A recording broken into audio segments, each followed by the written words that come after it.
तर बघा हे किती आहे? एक आहे. आहेत ना? याला 2 काऊन नाही म्हणत किंवा 5 काऊन नाही म्हणत हे तुम्हाला आज मी सांगणार आहोत. याला एकच का म्हणतात? तर सुरुवातीला एक कसा लिहित होते बघा, हा असा लिहायचे. या ठिकाणी कोण किती आहे?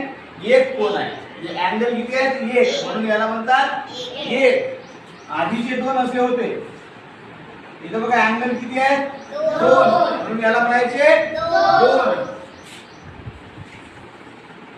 इथं बघा अँगल किती आहे? 1 2 3, म्हणून याला म्हणायचे 3. किती म्हणतात? 3. या ठिकाणी बघा 1 2 3 आणि 4. इथे अँगल आहे 4, म्हणून याला म्हणतात 4. या ठिकाणी बघा 1 2 3 4 आणि हा 5, म्हणून याला म्हणतात 5.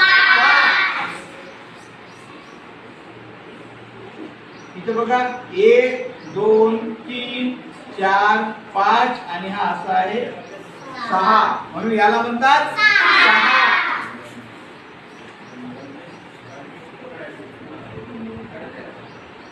1 2 3 4 5 6 आणि हा राहायचा इथं 7, म्हणून याला म्हणतात 7.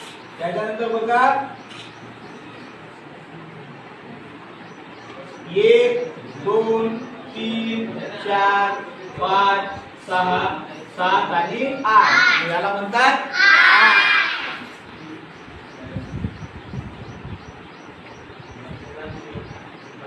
1 2 3 4 5 6 7 8 आणि आहे 9, म्हणून याला म्हणतात 9.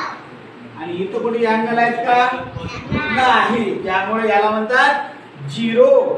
म्हणून 1 ला 1 2 ला 2 3 ला 3 म्हणतात. समजलं? हा कशावर आहे? फक्त निर्भर अँगल. त्या ठिकाणी कोण किती तयार होतात त्यावरून त्या संख्येला नाव दिलं गेलं आहे. समजलं?